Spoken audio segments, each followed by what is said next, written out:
Dear students, मैं doctor C L Verma, department of zoology, government Lohia college Churu.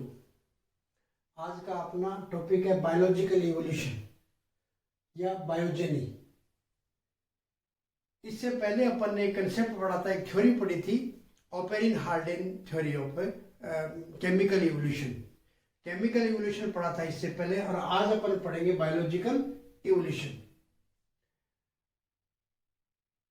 उस theory के अंदर ऑपेरिन हार्डेन जो थ्योरी है उसमें अपन ने ये पढ़ा तो कि किस प्रकार से जो पृथ्वी जब उद्भव हुई उस पे जो समुद्र बने और उस समुद्र के अंदर जो मिनरल्स पाए जाते थे और वहां पर जो उस समय जो एनर्जी अवेलेबल थी उस एनर्जी का उपयोग करके उस मिनरल्स के द्वारा किस प्रकार से जो इनऑर्गेनिक मॉलिक्यूल्स बने और उसके बाद में ऑर्गेनिक मॉलिक्यूल्स बने और उसके बाद में कॉम्प्लेक्स ऑर्गेनिक मॉलिक्यूल्स या मैक्रो मॉलिक्यूल्स बने।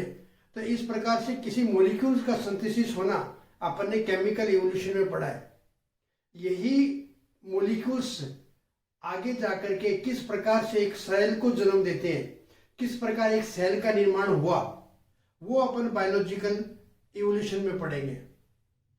इवोल्यूशन का मतलब यह है कि ये नहीं है कि किसी कॉम्प्लेक्स ऑर्गेनिज्म और सिंपल ऑर्गेनिज्म से कॉम्प्लेक्स ऑर्गेनिज्म का बनना इवोल्यूशन नहीं है।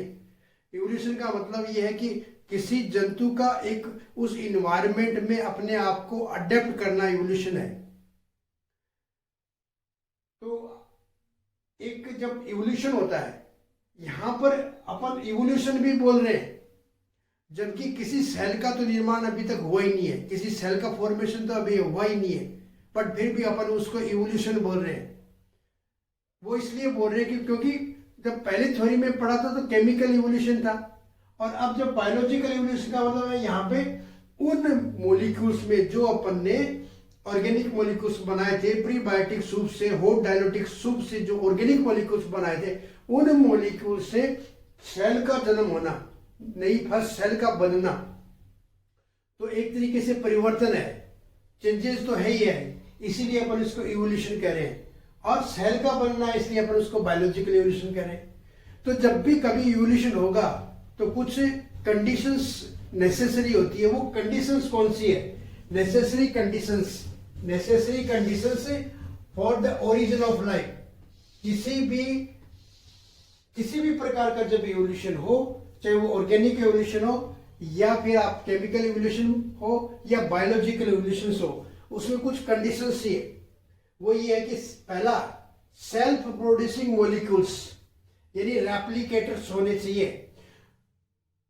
सबसे पहला है ये नेसेसरी कंडीशन है ये कि कभी भी जब इवोल्यूशन होगा तो वो जिस मॉलिक्यूल में या जिस जीव में या जिस सेल के अंदर इवोल्यूशन होगा तो सबसे पहले जरूरी है कि वो सेल अपने आप में ग्रोथ करने में सक्षम हो, अपनी साइज को मेंटेन करती हो, उसमें मेटाबॉलिज्म की क्रिया हो और वो रेप्लिकेटर हो, अपने जैसी दूसरी सेल या दूसरा मॉलिक्यूल बनाने में वो सक्षम हो, इसलिए वो जरूरी है। तो जो अपन ने ऑर्गेनिक मॉलिक्यूल्स बनाए वो एक तरीके से अपने आप में क्या कर रहे हैं? रेप्लिकेटर का काम कर रहे हैं। दूसरा है, copying of their replicators must have been subjected to error through mutations. ये जब मॉलिक्यूल्स में जब इनकी कॉपी होगी, कॉपी का मतलब एक मॉलिक्यूल जब दूसरे मॉलिक्यूल को जन्म देगा या एक मॉलिक्यूल से दूसरा मॉलिक्यूल बनेगा यानी उसकी कॉपी होगी, तब उसमें कोई ना कोई एरर जरूर आएगा। अगर उसमें एरर नहीं आएगा तो सेम मॉलिक्यूल बनेगा, समझे? सेम प्रकार का मॉलिक्यूल बनेगा तो अपन ये कहेंगे कि नहीं, इवोल्यूशन उसमें नहीं हुआ है। इसलिए जब उसकी कॉपी होगी, जब एक मॉलिक्यूल से दूसरा मॉलिक्यूल बनेगा या एक सेल से दूसरी सेल बनेगी, तो क्या होगा? कोई ना कोई एरर होगा, और उस एरर को अपन मोटे तौर पे क्या कहते हैं? म्यूटेशंस। तो उसके अंदर म्यूटेशंस होने आवश्यक है, क्योंकि म्यूटेशंस सबसे पहला रॉ मटेरियल है किसी जीव का इवोल्यूशन होने के लिए। और जब उसके अंदर इवोल्यूशन हो जाए, म्यूटेशंस हो जाएगा उसके अंदर, चाहे वो मॉलिक्यूल हो चाहे वो सेल हो, उसमें partial isolation from the general environment है। वो जंतु जहां रह रहा है उसका आइसोलेशन होना जरूरी है, उसका पृथक्करण होना जरूरी है। अदरवाइज क्या होगा? वो सेल वहीं अगर रहेगी जहां उसमें म्यूटेशन आया है तो जिनमें म्यूटेशन नहीं आया उन्हीं सेल से वो रिप्रोड्यूस करेगी, तो जो प्रोजेनी बनेगी वो मिक्स टाइप की बनेगी, यानी कैरेक्टर का क्या हो गया, डाइल्यूशन हो गया। जो नया कैरेक्टर आया है, जो अच्छा कैरेक्टर आया है, उसका क्या होगा, डाइल्यूशन हो जाएगा उस कैरेक्टर का, और वो कैरेक्टर आगे वाली पीढ़ी में परफेक्ट रूप से नहीं जा पाएगा। इसलिए उस जंतु का वहां से पृथक्करण होना आवश्यक है। वो कहीं एक उस टेरिटरी को, जहां वो उस हैबिटाट में रह रहा है, उस हैबिटाट को उसको छोड़ करके किसी दूसरी हैबिटाट में जाना होगा। उसी को अपन क्या कहते हैं, आइसोलेशन कहते हैं। जब दूसरी हैबिटाट में चला जाएगा वो, तो वहां पर जाकर के जब वो जंतु उस नए इन्वायरमेंट में जाकर के जब रिप्रोड्यूस करेंगे, एक जैसे जंतु जिनमें म्यूटेशन हुआ है, जैसे मान लीजिए किसी पॉपुलेशन में 4 एनिमल में म्यूटेशन हुआ है, तो उनका वहां से दूसरे स्थान पे जाना जरूरी है, आइसोलेशन होना जरूरी है, ताकि वही आपस में रिप्रोड्यूस करे। और जब वही रिप्रोड्यूस करेंगे तो नेक्स्ट कैरेक्टर में वो जो नया कैरेक्टर आया है म्यूटेशन के द्वारा, वो आगे वाली जनरेशन में जाएगा। इसलिए इवोल्यूशन के लिए जरूरी है कि आइसोलेशन होना जरूरी है। तो यहां पर आइसोलेशन भी होना जरूरी है, म्यूटेशन भी आना जरूरी है, और तीसरी चीज ये है कि वो मॉलिक्यूल, वो सेल जो है वो रेप्लिकेटर होनी चाहिए, यानी अपना जैसा दूसरा जीव बनाने की उसमें क्षमता होनी चाहिए। ये 3 कंडीशंस उनमें होनी चाहिए। तो जो अपन ने ऑर्गेनिक मॉलिक्यूल्स बनाए थे केमिकल इवोल्यूशन के दौरान, जो अपने सीखे थे, इनऑर्गेनिक, फिर ऑर्गेनिक, माइक्रोमोलिक्यूल्स, फिर मैक्रोमोलिक्यूल्स बनाए थे, वो मैक्रोमोलिक्यूल्स एक्चुअल में क्या करते थे, उस समय रेप्लिकेटर का काम करते थे। और जो म्यूटेशन उनमें हुआ, वो म्यूटेशन के लिए देखिए, high temperature in early earth would have fulfilled the requirement of mutation. उस समय बहुत ज्यादा हाई टेम्परेचर हुआ करता था, और वो हाई टेम्परेचर की वजह से क्या होता, म्यूटेशंस। तो म्यूटेशंस के लिए रिस्पॉन्सिबल कौन हो गया वहां पर उस समय पृथ्वी के ऊपर, हाई टेम्परेचर। तो ये जो कंडीशंस मैंने बताई है, वो कंडीशंस नेसेसरी है किसके लिए, ओरिजिन ऑफ लाइफ के लिए। नेक्स्ट चलते हैं बायोलॉजिकल एवोल्यूशन के लिए। सबसे पहला देखिए, जब अपन ने केमिकल एवोल्यूशन के अंदर लास्ट में मैक्रोमोलिक्यूल्स बनाया था, वही मैक्रोमोलिक्यूल्स क्या करते हैं, फॉर्मेशन ऑफ मॉलिक्यूलर एग्रीगेट्स। उन्हीं मॉलिक्यूल से जाकर के आगे क्या बने, एग्रीगेट्स। वो आपस में इकट्ठे होकर के क्या बनाते हैं, एग्रीगेट्स। और उन्हीं एग्रीगेट्स को अपन साइंटिफिक लैंग्वेज में क्या बोलते हैं, प्रोटोबायोन्ट्स या प्रोटोसेल। प्रोटोबायोन्ट्स या प्रोटोसेल, सेल नहीं है, प्रोटोसेल है। क्योंकि इसके बाद में जब बनेगा तो अपन इसको, इससे आगे जब इवोल्यूशन होगा बनेगा तो उसको ई बायोन्ट्स बोलते हैं, ई बायोन्ट्स, ई बायोन्ट्स। और जो प्रोटोसेल से होगा उसको बोलेंगे अपन cell, formation of new cell. तो वो जो मॉलिक्यूल्स है वो इकट्ठे क्या बनाते हैं, एग्रीगेट्स। अब वो एग्रीगेट्स कौन से, large organic molecules come together to form large colloidal aggregates. बड़े बड़े मॉलिक्यूल्स आपस में इकट्ठे होकर के कोलोइडल एग्रीगेट्स बनाते हैं। अब वो एग्रीगेट्स 3 प्रकार के अपने बताएं, कोएसरवेट्स, माइक्रोस्फीयर्स और वेसाइकल्स। ठीक है, जैसे ओपेरिन है, ओपेरिन ने ये कहा कि जो मॉलिक्यूल्स बने उनका नाम क्या दिया, कोएसरवेट्स। सिडनी फॉक्स ने नाम क्या दिया, माइक्रोस्फीयर्स। और डीमोर ने क्या नाम दिया, उन्हीं का वेसाइकल्स नाम दिया। तो जो ओपेरिन ने बताया, जो coacervate, Oparin suggested protein fat accumulated and form coacervates which is surrounded by film of water molecule. यहां देखिए, ओपेरिन ने जो मॉलिक्यूल्स जो जो बने उस समय, उनको क्या नाम दिया, कोएसरवेट्स। वो प्रोटीन फैट मैक्रोमोलिक्यूल्स एक तरीके से, और surrounded by the thin film of water molecules. और वो मॉलिक्यूल्स क्या करते हैं, एक पानी की परत के द्वारा घिरे हुए थे।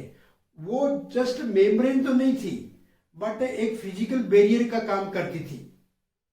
जो ऑर्गेनिक मॉलिक्यूल्स बने हैं उनके चारों तरफ क्या पाई जाती थी, वाटर की फिल्म। वो मेम्ब्रेन नहीं थी, बट एक फिजिकल बैरियर का काम कर रही थी, और सेलेक्टिवली परमिएबल भी थी।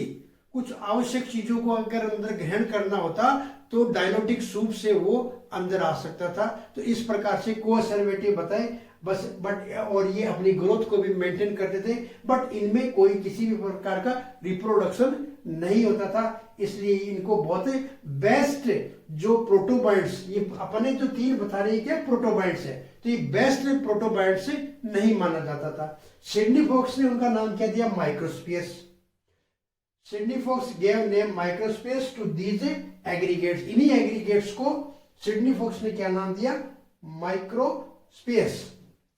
Non living collection of these molecules, double layer outer boundary. अब यहां पे देखिए, यहां पे कोसर्वेट में वो कह रहा है कि मेम्ब्रेन नहीं है, बट माइक्रोस्फीयर में वो कह रहा है कि यहां पर डबल लेयर मेम्ब्रेन से बाउंड होती है और रिप्रोड्यूस एसेक्सुअली, ये एसेक्सुअली रिप्रोड्यूस भी कर रहे हैं। First non cellular form of life, life की सबसे पहली नॉन सेलुलर फॉर्म है ये कौन सी, माइक्रोस्फीयर्स। ठीक है, तो ये इनमें और इसमें क्या अंतर हुआ कि यहां पर मेम्ब्रेन बताया इसने और यहां पर बताया कि मेम्ब्रेन नहीं है, और यहां पर ये बताया कि ये एसेक्सुअली रिप्रोड्यूस करते हैं और ये नहीं करते हैं। तो इसको बेस्ट एग्रीगेट्स या प्रोटोबायंट्स माना जाता है माइक्रोस्फीयर्स को। इस डेमोन ने क्या कहा, वेसाइकस नाम दिया उनको, और वो कहता है कि वो इसी तरीके से कोलोइडल एग्रीगेट्स इकट्ठे हो गए और उसके बाद में उनका नाम क्या दिया, वेसाइकल्स, जो कि रिप्रोड्यूस करते हैं बाय बडिंग, बडिंग के द्वारा वो रिप्रोड्यूस करते थे। तो इस प्रकार से ये क्या बन गए, प्रोटोबायंट्स। पृथ्वी पर उस समय क्या बने, मैक्रोमोलिक्यूल्स जब इकट्ठे हुए तो उनसे इकट्ठे होकर के और उनने क्या बनाए, प्रोटोबायंट्स। ये प्रोटोबायंट्स या प्रोटोशेल। तो ये 3 प्रकार के बताए अलग अलग वैज्ञानिक ने। These 3 aggregates had all the basic property of living cell like metabolism and growth। तो इनमें ये अपने आप में ग्रोथ भी मेंटेन करते थे और इनमें कुछ हद तक मेटाबॉलिक एक्टिविटी भी होती थी। However, the lack of complexity of living cells like ETS and enzymes, एक सेल के अंदर जो कॉम्प्लेक्सिटी होती है वो इनमें नहीं पाई जाती थी, जैसे इनमें एंजाइम भी नहीं थे और ना ही इनमें कोई ईटीएस यानी इलेक्ट्रॉन ट्रांसपोर्ट सिस्टम पाया जाता था। First abiotic structure between living and non living, living और नॉन लिविंग के बीच में बनने वाली ये सबसे पहली स्ट्रक्चर है जिसको अपन एग्रीगेट्स बोलते हैं सॉरी। और इन्हीं एग्रीगेट्स का अपन ने नाम क्या दिया है, कोएसर्वेट्स, माइक्रोस्फीयर्स या वेसाइकल्स। तो इस तरीके से ये प्रोटोबायंट्स बने। और इन प्रोटोबायंट्स के बाद में अपन नेक्स्ट लेते हैं फॉर्मेशन ऑफ सेल्स। जो ई बायंट्स अपन ने बनाया है उन ई बायंट्स से अब कैसे आगे जाकर के सेल का निर्माण होता है या कैसे सेल का फॉर्मेशन होता है, वो जो प्रोटोबायंट्स अपन ने बताया वो प्रोटोबायंट्स के अंदर धीरे धीरे क्या होगा, ब्रोथ से जो हॉट डायलूटिक सूप है वहां से जो न्यूक्लिक एसिड्स बनते हैं उसके अंदर, ब्रोथ के अंदर, वो न्यूक्लिक एसिड्स धीरे धीरे कोएसर्वेट्स के अंदर एंट्रेप हुए, यानी उनके अंदर प्रवेश हुए, उनके अंदर वो सेल के अंदर प्रवेश कोएसर्वेट्स के अंदर एंट्रेप हो गए। And the process of division precise and control, और उसके बाद में वो डिवीजन का प्रोसेस है वो अपनाने लगे, यानी उनके अंदर कोशिका का या विभाजन का प्रक्रम है वो प्रारंभ हो गया। और इस प्रकार से जो बने उनको अपने क्या कहा, ई बाइंड्स। इन ई बाइंड्स के अंदर बाद में क्या हुआ, धीरे धीरे प्रोटीन भी अपीयर हो गए और ज्यादा एंजाइम बनने लगे, डीएनए आरएनए अपने बताया कि वो एंट्रेप हो गए। उसके बाद में वो खुद जो मॉलिक्यूल्स है वो खुद प्रोटीन और फैट से फिर रिएक्शन करके क्या बनाने लगे, अन्य बायोमोलिक्यूल्स जो एक सेल के लिए आवश्यक होते हैं। और इस प्रकार से जाकर के क्या बनती है कि फर्स्ट सेल बन गई। ये जो फर्स्ट सेल बनती है, ये फर्स्ट सेल के अंदर कोई भी न्यूक्लियर मेम्ब्रेन अभी भी नहीं है और ना इसके अंदर कोई साइटोस्केलेटन है, यानी ऑर्गेनल कॉम्प्लेक्स के अंदर नहीं पाए जाते हैं। यानी जो न्यूक्लियस होता है इसके अंदर जो बना है उसके अंदर कोई भी मेम्ब्रेन नहीं होती थी और ना ही उसके अंदर साइटोस्केलेटन्स होते हैं। ये फर्स्ट सेल जो ब्रोथ के अंदर यानी हॉट डायलूटिक सूप है, उस सूप के अंदर से जो है वो ऑर्गेनिक मैटर लेकर के एनर्जी प्राप्त करती थी और उसके अंदर बार बार में डिवीजन होता था बाइनरी फिशंस के द्वारा, और जो एनर्जी है या एंजाइम्स जो है वो भी उसने ब्रोथ से ग्रहण करके और वो हेट्रोट्रोप्स में कन्वर्ट्स हो गए। और ये हेट्रोट्रोप्स जब उस समुद्र के अंदर संख्या में बढ़ने लगे, ज्यादा संख्या में हो गए, तो वहां पर न्यूट्रिएंट्स जो ऑर्गेनिक मटेरियल बने हुए थे उनका डिसअपियर होने लगे, क्योंकि जो रेडीमेड फूड था वो ये ऑटोट्रॉप्स से सॉरी हेटरोट्रॉप्स काम में लेने लगे। और अब इन हेटरोट्रॉप्स से क्या डेवलप हुए, ऑटोट्रॉप्स, जिनको अपना भोजन सूर्य का प्रकाश लेकर के अपना भोजन बनाना पड़ा। तो इसमें ये माना जाता है कि यहाँ पे कीमोऑटोट्रॉप्स भी बने और फोटोसिंथेटिक ऑर्गेनिज्म भी बने। तो सबसे पहले वहां पर क्या बने थे, कीमोऑटोट्रॉप्स। तो वो कीमोऑटोट्रॉप्स कैसे बने कि जैसे जैसे टेम्परेचर डाउन होता गया ऑर्गेनिक मॉलिक्यूल्स का बनना बंद हो गया, और जो मॉलिक्यूल्स बने हुए थे वो यहाँ पर कंज्यूम कर लिए गए, किसके द्वारा, हेटरोट्रॉप्स के द्वारा, क्योंकि वो संख्या में बढ़ गए। और संख्या में बढ़ने से क्या होगा, उनको रेडीमेड फूड चाहिए, और वो रेडीमेड फूड जो ब्रोथ के अंदर, हॉट डायलूटेड सूप के अंदर थे, वो डिसअपियर होने लग गया। और इसके अलावा साथ में क्या हुआ, जब टेम्परेचर डाउन होने लग गया तो जो रिड्यूसिंग एनवायरनमेंट है वो धीरे धीरे खत्म होने लग गया, ऑक्सीजन अवेलेबल होने लग गई। तो यहाँ पे क्या होगा, जो ऑर्गेनिक मॉलिक्यूल बनते थे उनका बनना बंद हो गया। तो इस तरीके से क्या डेवलप हुए, कीमोऑटोट्रॉप्स डेवलप हुए, जो कि एक तरीके से सबसे पहले क्या बने, एनारोबिक बैक्टीरिया बने। तो वो कीमोऑटोट्रॉप्स है, धीरे धीरे उनके अंदर और मॉलिक्यूल्स का सिंथेसिस हुआ तो क्लोरोफिल मॉलिक्यूल्स बन गया, और इसके बाद में वो क्या बन गए, एनारोबिक फोटोऑटोट्रॉप्स। एनारोबिक फोटोऑटोट्रॉप्स, कीमोट्रॉप्स के बाद में क्या बने, एनारोबिक फोटोऑटोट्रॉप्स। अब ये जो एनारोबिक फोटोऑटोट्रॉप्स है वो वाटर को यूज नहीं करते, हाइड्रोजन की उनको आवश्यकता पड़ती थी, तो they did not use water as a hydrogen source. और उसके बाद में वो किस में कन्वर्ट हो गए, एरोबिक बैक्टीरिया के अंदर। और वो एरोबिक बैक्टीरिया हाइड्रोजन के लिए वाटर का इस्तेमाल करते थे, use water as a source of hydrogen, और CO2 को सोर्स कर एज ए सोर्स कार्बन के रूप में उसको CO2 को यूज करते थे। और इस प्रकार से सोलर एनर्जी प्राप्त करके वो क्या बनाते थे, कार्बोहाइड्रेट। तो इस प्रकार से जो सबसे पहले जो सेल बनी फोटोसिंथेटिक वो क्या बन गए, साइनोबैक्टीरिया, यानी ब्लू ग्रीन एल्गी बननी प्रारंभ हो गई। तो इस प्रकार से फोटोसिंथेटिक जो ऑर्गेनिज्म है वो डेवलप हुए, किससे, जो यहाँ पर अपन ने एक सेल बनाई थी प्रोकैरियोटिक सेल्स, जो फर्स्ट सेल बनी थी वो क्या है, प्रोकैरियोटिक सेल है। और उस प्रोकैरियोटिक सेल जो बनी थी उसमें सबसे पहले क्या बना था, साइनोबैक्टीरिया। और उस साइनोबैक्टीरिया से बाद में क्या हुआ, यूकैरियोटिक कोशिका बनी। तो जो थर्ड फेज है अपनी वो क्या है, फॉर्मेशन ऑफ यूकैरियोटिक। तो यूकैरियोटिक सेल्स कैसे बनी, इसके लिए दो सिद्धांत दिए गए, दो थ्योरीज है। एक तो सिम्बायोटिक ओरिजिन है और एक है origin by invagination. Symbiotic origin में क्या है कि उस समय जो बैक्टीरिया थे, जो साइनोबैक्टीरिया थे, जो प्रीडेटर बैक्टीरिया थे, जो दूसरे बैक्टीरिया को खाते थे, वो बैक्टीरिया उनके शरीर में जाकर के डाइजेस्ट नहीं हुए, और वो बैक्टीरिया फिर अंदर क्या हुआ कि एक सिस्टम को डेवलप किया, और उसके बाद में उससे क्या बनी, एक नई यूकैरियोटिक कोशिका। और दूसरी जो थ्योरी है वो है ओरिजिन बाय इन्वेजिनेशन। ये थ्योरी ये कहती है कि जो बाहर की मेम्ब्रेन है वही मेम्ब्रेन क्या हुआ, अंदर जाकर के इन्वेजिनेशन के द्वारा, अंतर्वलन के द्वारा अंदर जाकर के अन्य और ऑर्गेनेल्स को जन्म दिया। तो धीरे धीरे माइटोकॉन्ड्रिया, राइबोसोम्स, जितने भी कोशिकांग या ऑर्गेनेल्स है वो बनने स्टार्ट हो गए, बनने प्रारंभ हो गए, और इस तरीके से एक वो यूकैरियोटिक कोशिका का निर्माण हुआ। तो ये अपन ने पढ़ा आज बायोलॉजिकल इवोल्यूशन, जिसमें सबसे पहले अपन ने प्रोटोबायंट्स बनाए थे, प्रोटोसेल्स बनाई थी, जिसके अंदर अपन ने ये कहा कि जो ऑर्गेनिक मॉलिक्यूल्स है वो इकट्ठे होकर के, एग्रीगेट्स होकर के, और वो कोएसरवेट्स बनाते। कईयों ने उनका नाम कोएसरवेट्स दिया, सिडनी फॉक्स ने उनका नाम माइक्रोस्फीयर दिया, और डेमोर ने उनका नाम वेसाइकस दिया। तो इन प्रोटोबायंट्स में माइक्रोस्फीयर्स है वो सबसे बेस्ट एग्रीगेट्स माने जाते हैं, क्योंकि उन्होंने ये बताया कि वो बडिंग का भी काम करते थे। और उन जो कोएसरवेट्स है उनमें धीरे धीरे न्यूक्लिक एसिड एंट्रैप हुआ। न्यूक्लिक एसिड एंट्रैप होने के बाद में उनमें जो डिवीजन का प्रोसेस प्रारंभ हो गया, और इस प्रकार से ई बाइंड्स बने। और इन ई बाइंड से बाद में ब्रोथ से आकर के डीएनए आरएनए जो बने, प्यूरिन और पायरिमिडीन और फास्फोरिक एसिड और शुगर से मिलकर के जो आरएनए और डीएनए बनता है वो उनमें प्रवेश करता है, और वो वहां जो मॉलिक्यूल्स है उनमें प्रोटीन और फैट से और मॉलिक्यूल्स, बायोमॉलिक्यूल्स बनने लगे। इस प्रकार से मेम्ब्रेन का भी डेवलपमेंट हो गया। क्योंकि जब प्रोटीन और फैट जब मिलेंगे तो वो क्या होगा, एक मेम्ब्रेन भी बनेगी, तो यहाँ पर मेम्ब्रेन भी बननी स्टार्ट होगी। तो इस प्रकार से एक फर्स्ट कोशिका बनी, और वो कोशिका क्या, प्रोकैरियोटिक कोशिका है, जिसके अंदर कोई भी न्यूक्लियर मेम्ब्रेन भी नहीं है, ना उसके अंदर साइटोस्केलेटन है, और ना ही उसके अंदर कोई ऑर्गेनल कॉम्प्लेक्स पाए जाते हैं।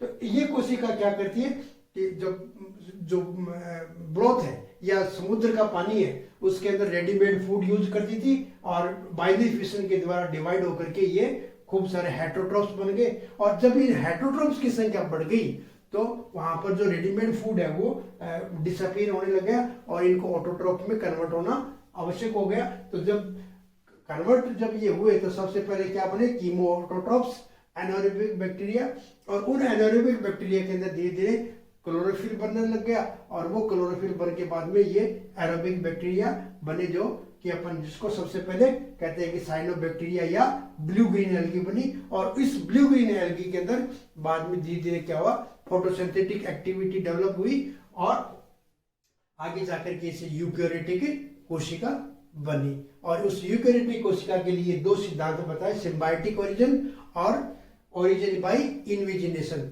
सिम्बायोटिक ओरिजिन के अंदर क्या है, जो प्रीडेटर बैक्टीरिया थे, ठीक है, होस्ट बैक्टीरिया थे, तो उन्होंने जैसे ही किसी दूसरे बैक्टीरिया को इनगल्फ किया, अपने अंदर लिया, वो डाइजेस्ट नहीं हुए, और डाइजेस्ट नहीं होकर के एक सेल के अंदर दूसरी सेल, एक तरीके से यूं कह सकते हैं कि एक सेल के अंदर दूसरी सेल आ गई, और वो सेल बाद में अंदर जाकर के एक कॉम्प्लेक्स सिस्टम डेवलप करती है, और इस प्रकार से एक यूकैरियोटिक कोशिका बनती है। और जो दूसरा सिद्धांत है वो ये कहता है, दूसरी थ्योरी ये कहती है कि ओरिजिन बाय इनवेजिनेशन, जो बाहर की मेम्ब्रेन है वही धीरे धीरे क्या हुआ, अंदर अंतर्वलन होकर के या इन्विजिनेशन होकर के अंदर ऑर्गेनेल्स का निर्माण किया।